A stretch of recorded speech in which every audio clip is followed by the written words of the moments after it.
Would you believe me if I said that after 5 games we were up in a championship playoff spot and had a game in hand on some of the teams around us, and we're through to the third round of the EFL Cup where we're going to play Liverpool? Because I probably wouldn't believe a thing like that.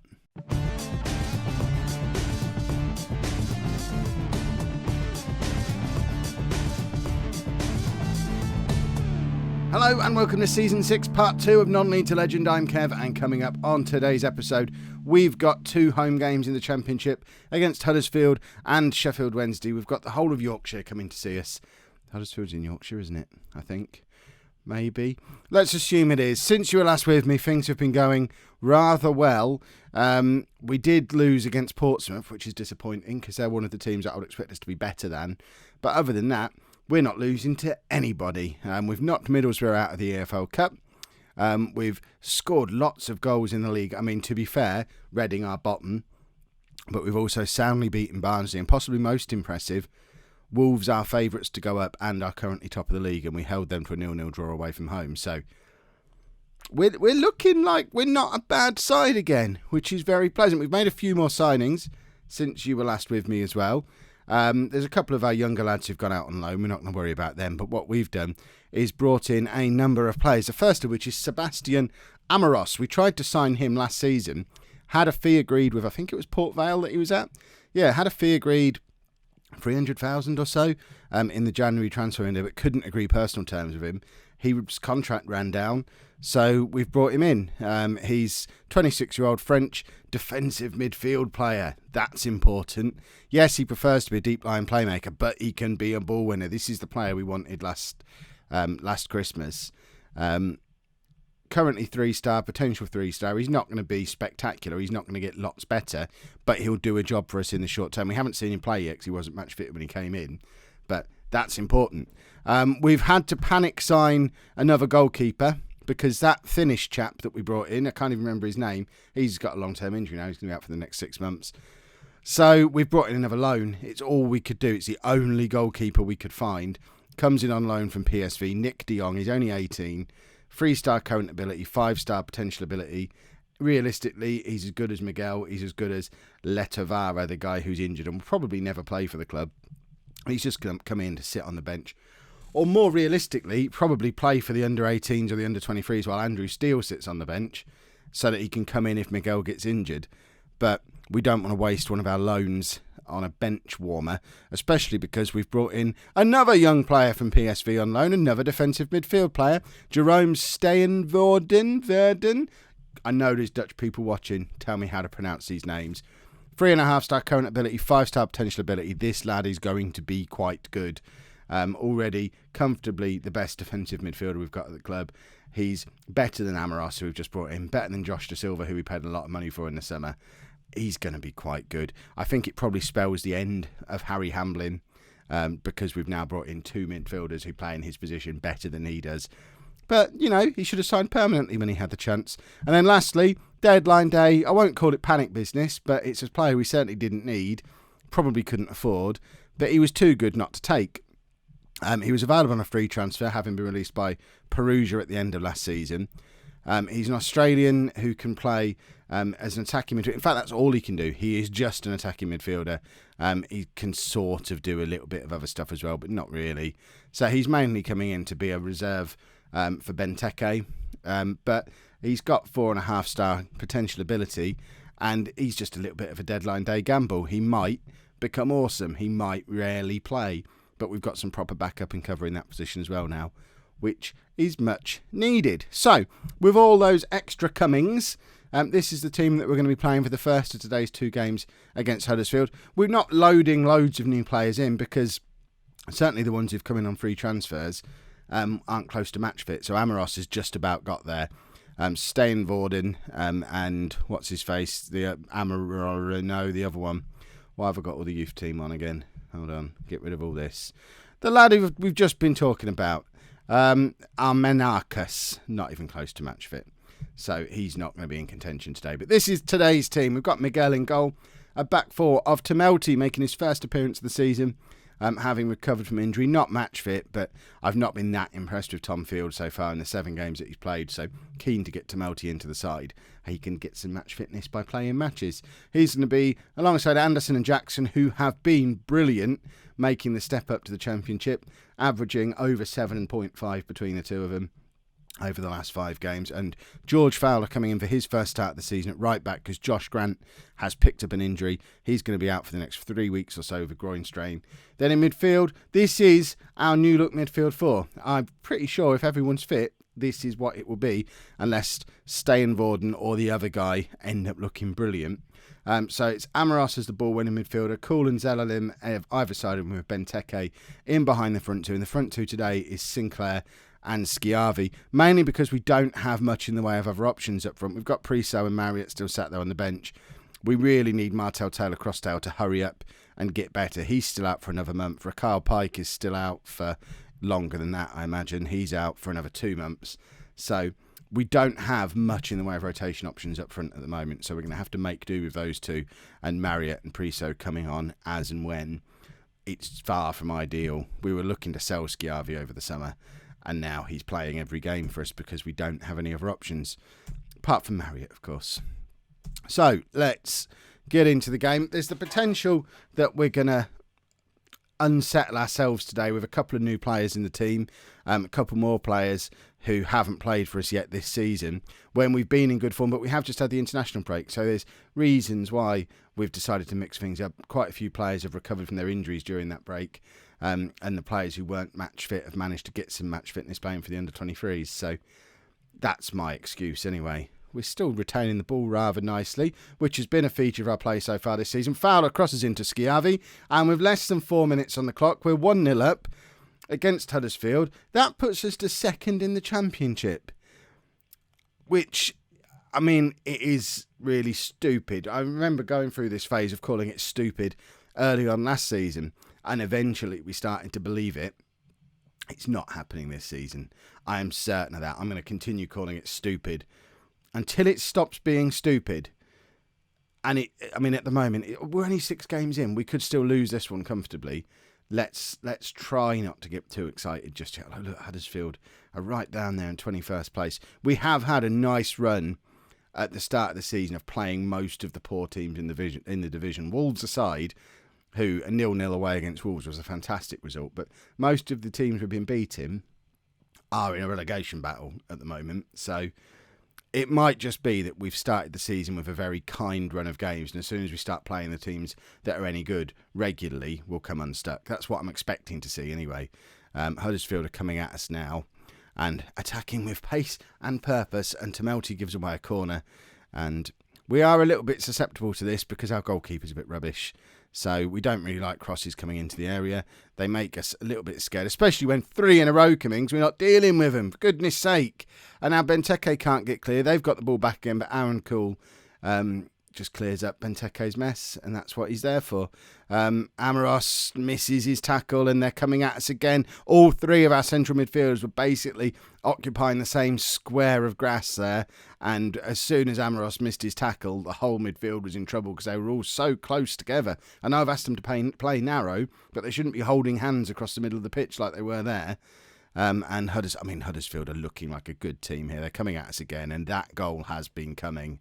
It's now 1-1, and yeah, this is why we're not believing the hype too early this season, because we have looked like the second best team in this game since the moment we scored. They've just had attack after attack. It doesn't really show up so much in the stats. They've still not created a clear-cut chance, apparently, although that one looked pretty clear-cut to me, but they are making us look very ordinary when they attack at us with pace, with width. We can't really handle it. And, we just need to keep plugging away and hope they don't get too far ahead of us. I mean, that's nothing like what I've just been describing. That's just a bit of Route 1, and we should be able to defend against that. That's just industrial League 2 nonsense football that we really should be able to handle, and that is disappointing that we've conceded a goal like that when we've had such a good start to the season. That's not good enough. We need to be able to handle that kind of thing, being lumped forward at us. I wonder how much of it is to do with the fact that we've got fullbacks on the pitch who aren't really match fit. We probably shouldn't have brought them both in at the same time. In fact, Trinity is going to come off now. Tom Field can come back on to continue his early season run of games. Sinclair has not turned up today, so Priso is going to come on and play as a defensive forward. It's really just a coin toss between him and Marriott who comes on. Marriott hasn't really impressed in the games he's played, so we may as well have a look at the young lad. According to the coach reports, they're roughly similar ability, but Priso has the potential to end up much better than Marriott, so makes sense that we give him game time more than Marriott. Schiavi lumps it forward. I mean, that was going nowhere. That is just an aimless lump forward. And now Wells is in behind us again. He has caused us problems all day long. Already got 2 goals. Would not bet against him getting a hat-trick at this point. But Cool finds Benteke. Can we make something here? We can't. Benteke just runs into a brick wall again. But Priso finds Schiavi, and he really should have done better with that. That's our second clear-cut chance of the game to Huddersfield's none. We are being mugged, everybody. Oh, we need a mugging alarm or something around here. I really don't appreciate the mugging that we are currently undergoing.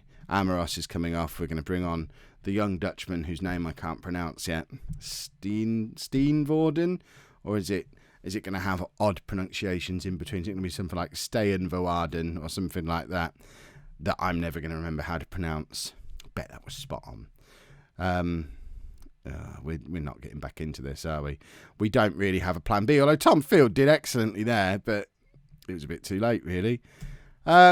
I mean, it's nothing to be embarrassed about, but we are slowly starting to drift back towards a more sensible place for us to be in this division. Right, we're freshening things up a little bit for the second game at home to Sheff Wed. It's only been a couple of days since the last one, so tired legs and all that. Tom Field comes back in at left back because Trinity is spent after the last game. The rest of the back four is the same. Wordsworth comes back in on the left-hand side of midfield just to give us a little bit of experience and familiarity of having Wordsworth there. We'll use him sparingly throughout the season. Today's one of those games where we're going to use him. And then we've also brought Marriott in at the expense of Schiavi because Schiavi wasn't that spectacular in the last game. And the man who said he's not going to waste bench spots on loanees earlier on in this very video, 4 loanees on the bench. That's how we do it. Sheffield Wednesday are the favourites for this match, which is always a bit of a problem when we're the home team. How good are they? Is this going to be the first one of those games where we start to become a little bit unstuck? Yeah, they're one place below us in the league, but they're probably there on merit rather than by virtue of getting to play Reading really early on, like we did, and Ipswich and Middlesbrough.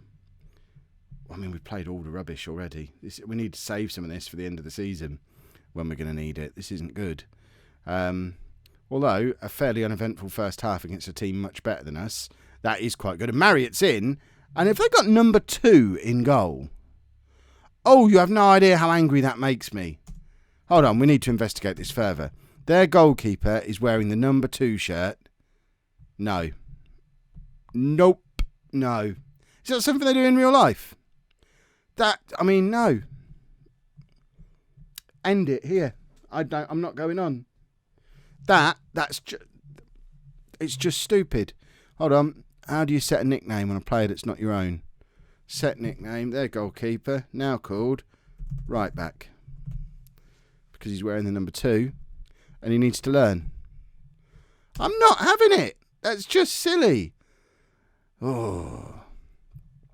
So, now, I've never experimented with setting a nickname of an opposition player before. Obviously, as soon as we notice an opposition player, they score against us. We've not only noticed him, we've given him a nickname.